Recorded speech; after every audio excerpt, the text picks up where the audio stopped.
Rédiger un Manex, c'est trop complexe. Une analyse Sora, c'est du tracas. Et ma clientèle, elle se fait la belle. Mais avec Aéropixie, je n'ai plus de soucis. Aéropixie, c'est l'expertise réglementaire dans le drone, L'intégration Manex, audit en entreprise. accompagnement et formation à la création d'une exploitation drone. Faites confiance aux spécialistes des drones ATAS. Drones aériens, terrestres, aquatiques et subaquatiques. Une seule adresse, aeropixie.com. aeropixis.com. Aéropixie.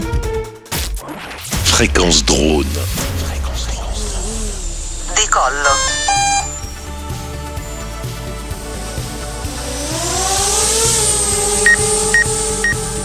Fréquence drone, la première web radio francophone dédiée aux télépilotes et acteurs des filières drones aériens, terrestres, aquatiques et subaquatiques. Fréquence drone. Interview. Bonjour à toutes et bonjour à tous. Encore merci d'écouter Fréquence Drone. Vous êtes de plus en plus nombreux à nous écouter et très sincèrement, ça nous fait chaud au cœur. Aujourd'hui, nous allons parler d'un sujet qui est trop peu souvent évoqué, celui des auteurs d'ouvrages drones, d'ouvrages techniques, ceux qui servent à tous les débutants lorsqu'ils souhaitent apprendre tout ce qui concerne les drones, mais également à ceux qui sont déjà des professionnels avertis et qui ont besoin d'avoir quelquefois des éléments complémentaires de connaissances, de manière à pouvoir travailler sur la charge utile, sur les problématiques qu'ils rencontrent, etc. Pour ce faire, nous allons recevoir un auteur qui connaît bien le drone, qui en est à son deuxième ouvrage, qui a sorti aux éditions C'est pas du S, le guide des bonnes pratiques pour choisir, équiper et opérer un drone.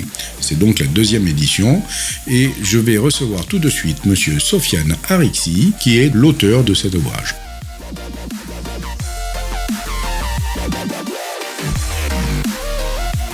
Bonjour Sofiane. Bonjour Thierry. Sofiane, je te reçois aujourd'hui sur Fréquence Drone. Je voudrais déjà commencer peut-être par te présenter à nos auditeurs. Tu as un parcours initial d'électronicien avec un BTS, puis une licence et un master, c'est bien ça? Oui, c'est bien ça, ouais. De cette première formation, tu t'es essayé à l'aéronaval, tu voulais être pilote dans l'aéronaval? Oui, c'est exactement ça. Donc en fait, c'était après mon BTS, j'ai fait un parcours classique d'électronicien, donc j'ai fait un bac technique dans l'électronique, puis un BTS système électronique. Pendant ce temps, ce que je visais, c'était effectivement d'être pilote dans l'armée. Alors plus précisément dans l'aéronaval, parce que la marine m'attirait un peu plus. J'avais fait des préparations militaires en fait dans l'une et l'autre armée. Dans l'armée de l'air et la marine. Donc les métiers de la marine, enfin l'environnement marin me plaisait mieux. Donc je me suis concentré là-dessus et j'avais réussi donc juste après mon BTS, j'ai réussi les épreuves de présélection. Puis je suis rentré donc en sélection en vol à l'Envéo-Poulmic, la base aéronavale école aussi de l'Envéo-Poulmic. C'est là où sont formés une bonne partie des officiers marins d'ailleurs. Et donc il y a une piste à l'Envéo qui on fait les sélections en vol. Je suis sur Cap 10 là-bas. Donc j'ai pas été pris au bout de 8 mois de sélection en vol. J'ai été refusé, on va dire, au reste du parcours. J'ai préféré retourner dans le civil pour être un ingénieur en fait.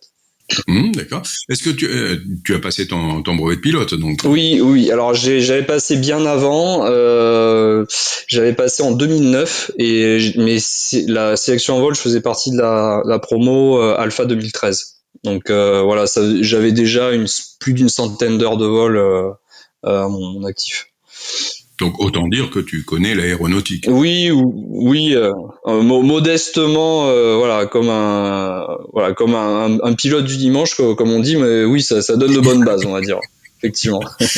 Et sur le Cap 10, tu t'es un peu amusé, non? T'as fait un peu de voltige? Oui, j'ai fait, en tout, j'ai eu, juste avant, j'ai eu 8 heures, je me suis formé pendant 8 heures à Bordeaux, en fait. C'était très intéressant parce que d'un seul coup on se retrouve à l'envers, c'est-à-dire qu'on n'est plus assis mais suspendu aux bretelles. C'est très intéressant parce que d'un seul coup on est obligé de réfléchir à ce qui se passe aérodynamiquement autour de l'avion pour pouvoir continuer à le tenir en l'air. Je me souviens par exemple que dès l'instant où vous mettez sur le dos en fait avec le Cap 10, première des choses enfin que vous dit l'instructeur, en fait il vous le hurle parce que vous n'avez pas le réflexe, c'est de pousser. mais vous poussez vraiment. Et pour conserver en fait un angle d'incidence suffisamment fort, du fait que vous ayez un profil. Alors de mémoire, c'est un profil biconvexe sur le cap 10, mais vu que vous avez un angle de calage, en fait, vous êtes obligé de pousser plus fort que si vous étiez en palier à plat, quoi. Donc c'est ce genre de choses. Donc en fait, on y réfléchit tout le temps, que ce soit en vrille, en looping ou en vol d'eau. C'est très intéressant parce que ça vous remet un peu finalement dans la théorie du vol. D'où un peu toute la technique et technologie dont tu fais écho dans ton livre. C'était pour remettre nos auditeurs en phase avec pourquoi dans ce document-là tu as détaillé certains éléments parce que tu en as la maîtrise.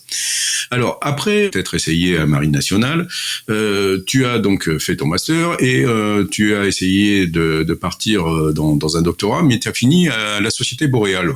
Oui, alors en fait, ce qui s'est passé, c'est que en master 1, j'avais le choix de faire un stage, comment ils disent, facultatif. De faire un stage facultatif. Donc, ce qui se passait, c'était qu'on devait trouver une société avec laquelle, on voulait bien travailler, tout ça, mais on n'était pas aidé pour la trouver. Donc, moi, ce que j'ai cherché, c'est très vite dans les drones. C'est ce qui me plaisait le plus. Enfin, ça m'a toujours plus plu, on va dire, que l'aviation grandeur. Donc, je suis tombé sur la Société Boréale qui était encore qui était quand même plus petite que ce qu'elle est actuellement. Comme quoi elle a bien progressé. Bonjour à Michel s'il nous entend d'ailleurs. Et donc du coup, ce qui s'est passé, c'est qu'on a commencé à travailler justement avec Michel autour du système d'alimentation électrique du Boréal, l'alimentation donc qui partait de la génératrice alimentée, on va dire mécaniquement par le moteur thermique du Boréal et qui permet en fait de faire toute l'alimentation jusqu'à la charge utile, donc y compris le système de vol au moins en partie. Donc c'était intéressant parce que ça m'a permis de rencontrer, on va dire, le vecteur, puis la société Boréal. Ensuite, là, en première année de master, j'avais le choix entre poursuivre mes études en faisant un doctorat dans l'électronique, donc sur des sujets spécifiquement type composants et électronique, développement de composants ou de fibres optiques, etc. Ou commencer à rentrer vraiment dans le monde du travail. Et voilà que grâce à la société Boréal, je tiens à le préciser, je me retrouve en deuxième année de master, en fin d'études, avec la possibilité de faire un CDD au CNRS. Et donc j'ai préféré le CDD à la thèse parce que ça me faisait rentrer dans le monde du travail assez rapidement et ça me faisait toucher aussi aux technologies embarquées et aux stratégies aussi de développement des technologies embarquées. Et du coup, l'aventure a commencé comme ça avec le CNRS. Ça m'a permis aussi par la suite, ça je le savais pas encore au moment où j'ai signé mon CDD, ça m'a permis de tester ces technologies-là sur le terrain. Donc de faire remonter en fait une certaine expérience de terrain, un certain pragmatisme de terrain sur ces technologies-là. J'ai vu que tu as beaucoup travaillé sur la charge utile du Boréal. D'ailleurs, ça se ressent dans ton ouvrage, puisque tu y consacres un chapitre qui, alors je lis, c'est concevoir sa charge utile. Il est assez fourni, ce chapitre-là. Il est souvent mal connu et mal compris des télépilotes de drones. Est-ce que tu peux nous en dire deux mots? Oui, alors, sur cette deuxième édition, le gros rajout par rapport à la première, ce qui fait que ça double son volume, c'est justement sur la charge utile. Alors la charge utile, en fait, j'en parle beaucoup parce que c'est ce qui fait la pertinence de l'usage du drone. Finalement, dès l'instant où, pour un professionnel, j'entends, bien sûr. Donc dès l'instant où on rentre dans le monde du professionnel, c'est qu'est-ce que je mets sur mon drone, et c'est ça qui fera finalement mon activité. Ma plus-value, finalement, j'ai envie de dire aussi bien économique que de données, de data, quoi. Donc j'ai rajouté ce chapitre-là parce qu'effectivement je trouvais qu'il n'y avait pas beaucoup d'informations, on va dire de lieux où l'information était concentrée, où on trouvait pas vraiment de manuel sur par exemple le lidar, les caméras hyperspectrales, même les certains principes de conception, d'assemblage ou d'intégration. Je parle aussi de l'électronique puisque déjà, enfin il y a deux raisons, c'est que déjà je suis électronicien donc j'ai ma sensibilité là-dessus, mais il y a aussi l'importance qu'a l'électronique dans une charge utile parce que ça fait économiser beaucoup de poids. Si on devait faire la même chose en micromécanique, même ça pèserait quand même certains poids, ça limiterait. Donc ce qui est intéressant, c'est que j'en parle dans le chapitre 3 effectivement. Donc voilà, je détaille les lidars, les caméras. Je fais aussi, j'ai fait aussi on va dire un gros détail sur les impressions 3D. Je parle aussi toutes les différentes technologies qui, on va dire, m'ont paru les plus pérennes en ce qui concerne les impressions 3D. Globalement, de toute façon, l'ouvrage est autour on va dire, de la pérennisation de la connaissance. C'est une des raisons pour lesquelles j'ai décidé de rester avec CEPA2S sur les éditions. Ils font un très beau travail, les éditions CEPA2S, je tiens vraiment à les saluer. Ils font un très bon travail de pérennisation du savoir. Si vous avez des choses à dire ou à écrire, n'hésitez pas à contacter CEPA2S. Ça, c'est juste une Quoi qu'il est parenthèse. sorti il y a quoi? Il y a moins d'un mois, hein, je crois. Hein. Voilà. Oui, exactement. Donc, Ouais, il y a un chapitre aussi qui est très intéressant, qui passe avant la charge utile, mais c'est tout ce qui est choisir tous les composants sur mesure. Mais tu as aussi surtout fait comment choisir son vecteur. Quel type de drone, pourquoi faire, pour quels usages, quoi. Oui, exactement. J'ai commencé à écrire la première édition en 2017-2018. Et la deuxième édition, donc c'était à partir, on va dire, de 2020, parce que c'est assez long hein, d'écrire un ouvrage. Et en fait, ça a été que du rajout sur la première. Il n'y a pas vraiment eu de correction. Par contre, les rajouts sont de taille. Donc, ce qui a justifié une deuxième édition, donc notamment autour de la charge utile. Mais la première édition est vraiment sur la partie vecteur. Effectivement, mon but au départ, c'était de dire, donc en accord avec CEPA2S, on voyait qu'il y avait un vrai besoin des lecteurs, du lectorat autour on va dire d'un listing du pourquoi choisir une voilure fixe ou pourquoi une voilure tournante. Le gros problème de nos sociétés en ce moment, alors surtout, en ce moment, je lis beaucoup Emmanuel Todd et un de ses, enfin, j'aime beaucoup cet homme et un de ses arguments. Donc quand il parle des sociétés européennes et on va dire occidentales, c'est que nous sommes très basés sur l'émotion. À la différence des sociétés plus orientales. Et c'est vrai que dans le milieu du drone, on voit que clairement la dimension émotionnelle au niveau du choix du vecteur des fois est assez forte. C'est-à-dire qu'on choisit, enfin, vous avez des utilisateurs qui vont choisir un quadricoptère ou un octocoptère juste parce qu'en fait ils l'ont plus vu sur les pubs ou à la télé ou sur d'autres médias plus ou moins informatiques qu'une voilure fixe. Donc ils vont pas réfléchir en termes d'ingénierie, ils vont réfléchir en termes de consommateurs. Et ça, c'est ce que je voulais un peu rétablir au départ. Donc c'est pour ça que j'ai écrit, c'est dans le chapitre 1, bien choisir son drone, la clé de votre réussite.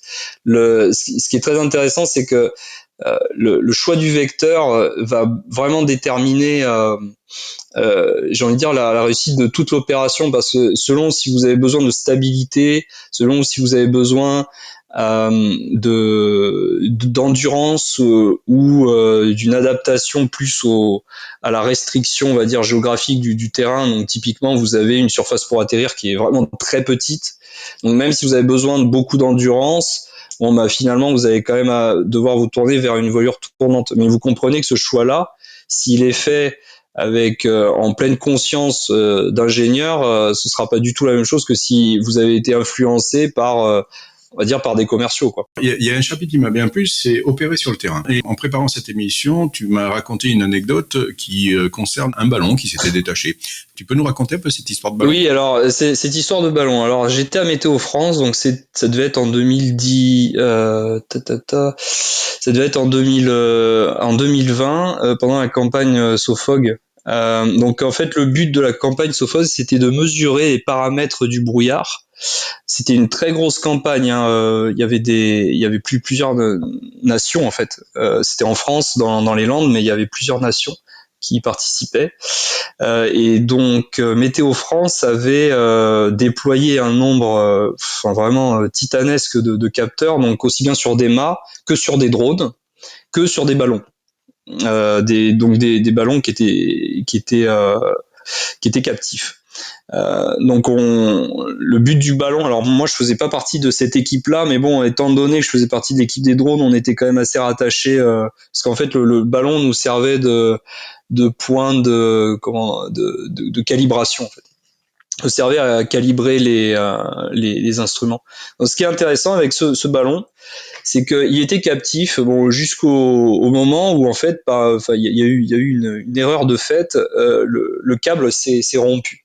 Donc là, vous vous retrouvez avec un ballon rempli d'hélium qui fait à peu près 10 mètres cubes, je dirais, il fait bien 10 mètres cubes. Il est assez énorme et il dérive, donc il monte, il n'en finit pas de monter. Donc vous avez encore le signal, mais c'était vers 4 heures du matin, donc autant vous dire que tout le monde était debout.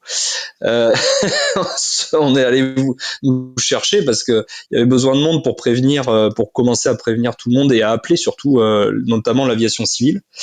Et là, vous vous retrouvez donc avec un ballon qui dérive.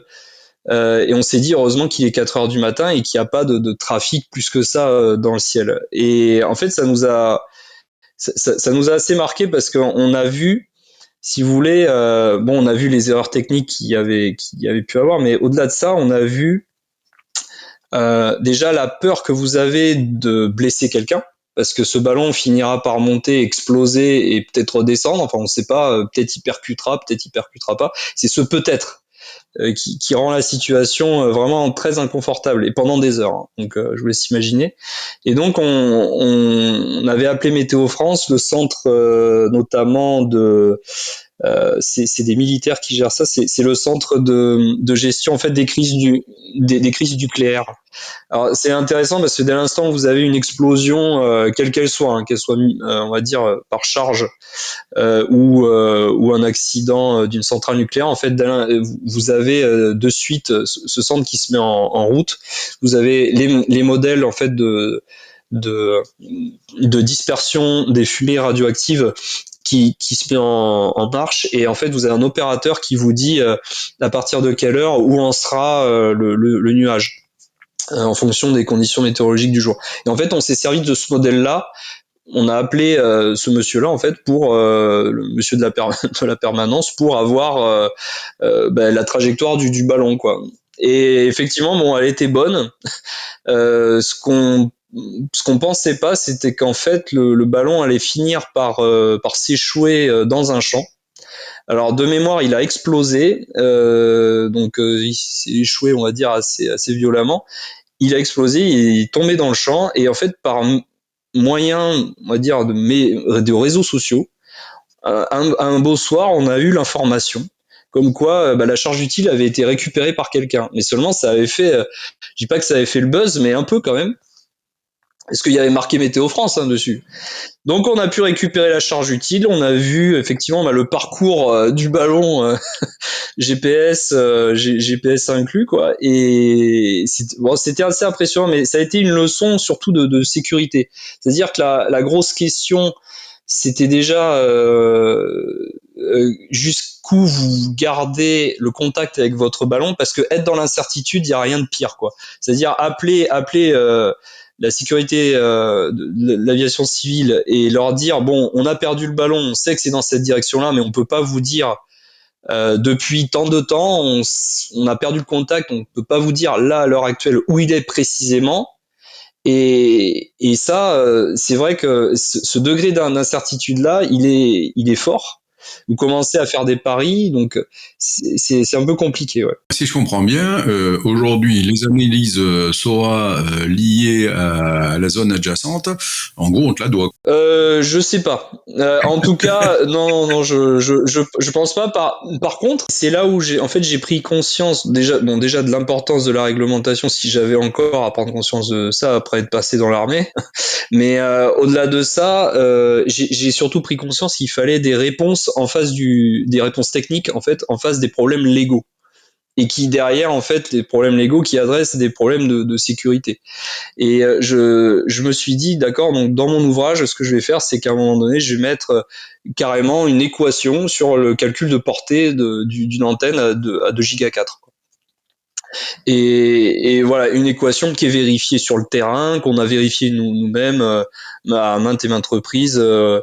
Donc c'est sur ce genre de quantification, parce qu'il n'y a pas eu que celle-là, hein, j'en parle même dans la partie aérodynamique, j'ai pas hésité à mettre des équations qui sont quand même assez simples, pour pas tomber, on va dire, dans le développement mathématique, mais de rester proche des maths appliquées. Parce que sur le terrain, très sincèrement, on est bien content de trouver des calculs, on va dire, en coin de table qui peuvent nous rassurer ou au moins nous dire que le problème n'est pas là. Le problème n'est pas sur la liaison, elle est peut-être sur un développement, on va dire, du logiciel qui va traiter les ordres ou des choses comme ça, mais pas sur la liaison en elle-même, pas sur on va dire la tenue de la liaison en brute, quoi. Tu as terminé l'ouvrage sur les utilisateurs, c'est au chapitre 5, les utilisateurs civils de tous les horizons. C'est-à-dire que tu as parlé aussi bien de l'audiovisuel que du bâtiment de construction, la recherche scientifique, l'agriculture, la surveillance, etc.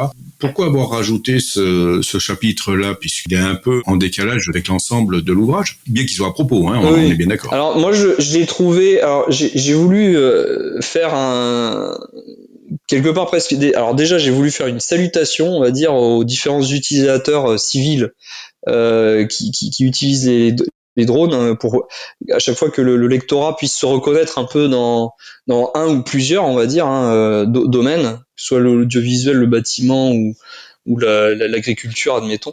Mais ce qui est intéressant au-delà de ça, c'est que ce que je voulais faire, c'était peut-être initier la curiosité du lecteur, dans le sens où soit il se dit qu'est-ce qu'on fait d'autre dans mon domaine.